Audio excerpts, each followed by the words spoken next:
வணக்கம். எல்லாம் வல்ல அன்னை மூகாம்பிகையின் அருளோடு இன்றைய சிந்தனைகள்.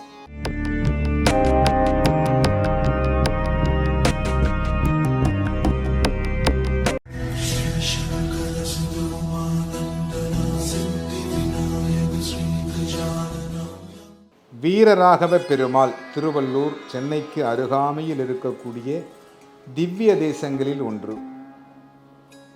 மார்க்கண்டேய புராணத்தில் இந்த ஆலயத்தை பற்றி சொல்லியிருக்கிறார்கள். கங்கையை விட வீசம் அதிகமுள்ள புண்ணிய தீர்த்தங்களில் ஒன்று.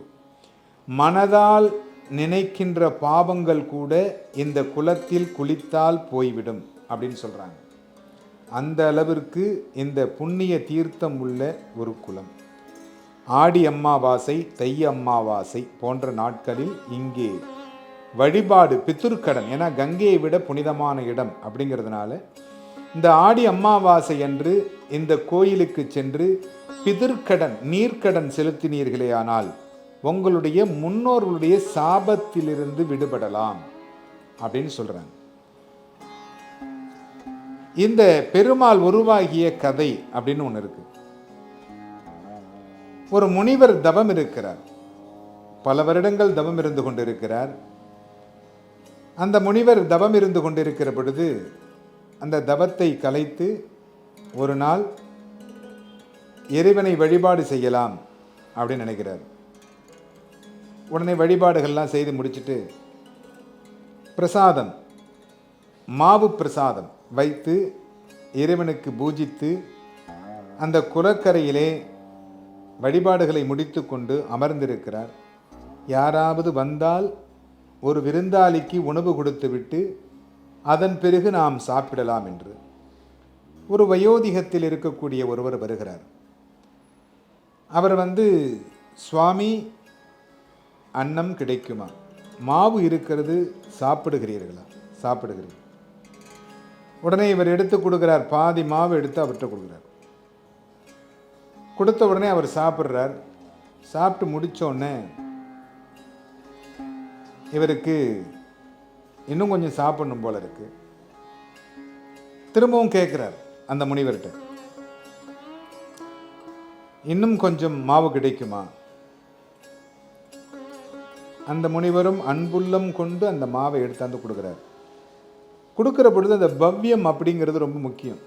அதுக்காக தான் அன்புள்ளம் கொண்டுங்கிற ஒரு வார்த்தையை இந்த இடத்துல போடுறோம். அந்த பவ்யமாக கொண்டு கொடுத்த உடனே அது இவருக்காக வைத்திருக்கக்கூடிய உணவு அதையும் கொடுத்துறாரு. அந்த வயோதிகரை சாப்பிட்டுட்டு போயிடுறார்.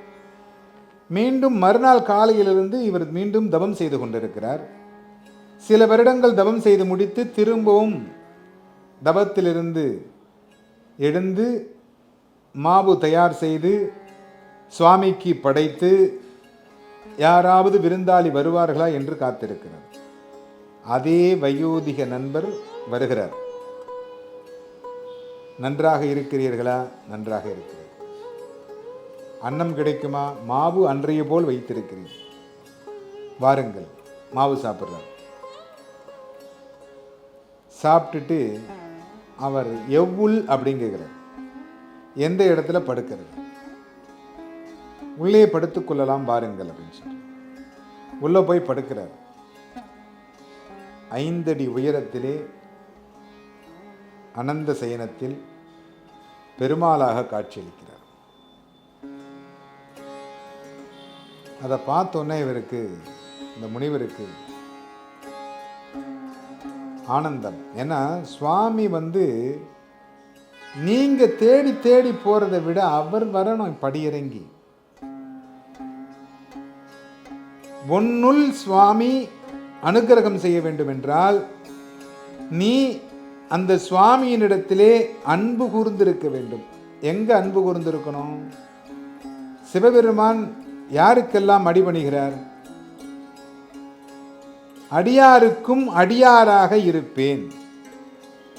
இந்த அடியாராக இருக்கக்கூடியவர்களுக்குத்தான் சுவாமி அனுக்கிரகம் செய்கிறார். அடியாராக வந்த இந்த பெருமாள் அந்த அடியாருக்கு பணிவிடை செய்கின்ற அந்த முனிவரை பார்த்து அவருக்கு அனுக்கிரகம் செய்கிறார். அப்பொழுது அசிரீரியாக உனக்கு என்ன வேண்டும் கேள். நம்மளா இருந்தால் நிறைய கேட்போம். ஒரு ஒன்றே சொல்கிறார், வைத்தீஸ்வரராக வைத்தியநாத பெருமாளாக இந்த இடத்திலே அனுக்கிரகம் செய்து இங்கே வரக்கூடியவர்களுடைய வியாதிகள் அனைத்தும் குறைந்து இல்லறத்தில் நல்ல விதமாக வாழ வேண்டும் என்று பிரார்த்திக்கிறேன். இங்கே வரக்கூடிய மக்கள் எல்லாம் வியாதிங்கிறது இருக்கக்கூடாது. அதுவும் குறிப்பாக கால் சம்பந்தமான வியாதிகள், கண் சம்பந்தமான வியாதிகள் இதெல்லாம் இருக்கவே கூடாது. 3 அமாவாசைகள் இந்த கோயிலுக்கு சென்று வந்தால் கண்டிப்பாக இந்த பிரச்சனைகளிலிருந்து இவர்கள் விடுபடுவார்கள். வைத்தியநாத பெருமாள் அப்படிங்கிறது பெருமாளுடைய திருநாமம். இங்கே ஆழ்வார்கள் மங்களாசாசனம் செய்திருக்கிறார்கள். அப்படிப்பட்ட திருவள்ளூர் என்பது இத்திருக்கோயிலுடைய ஊர். சென்னைக்கு அருகாமையில் இருக்கக்கூடிய திவ்ய தேசங்களில் ஒன்று. அனைவராலும் இந்த திருக்கோயில் சென்று வழிபடக்கூடிய ஒரு நல்ல ஆலயம். இந்த ஆலயத்திற்கு ஆடி அமாவாசை என்று உங்களுடைய முன்னோர் கடன் செய்வதற்காக அங்கே சென்று பெருமாளை வழிபாடு செய்து எல்லோரும் இன்புற்றிருக்க பெருமாளை பிரார்த்தனை செய்கிறார்.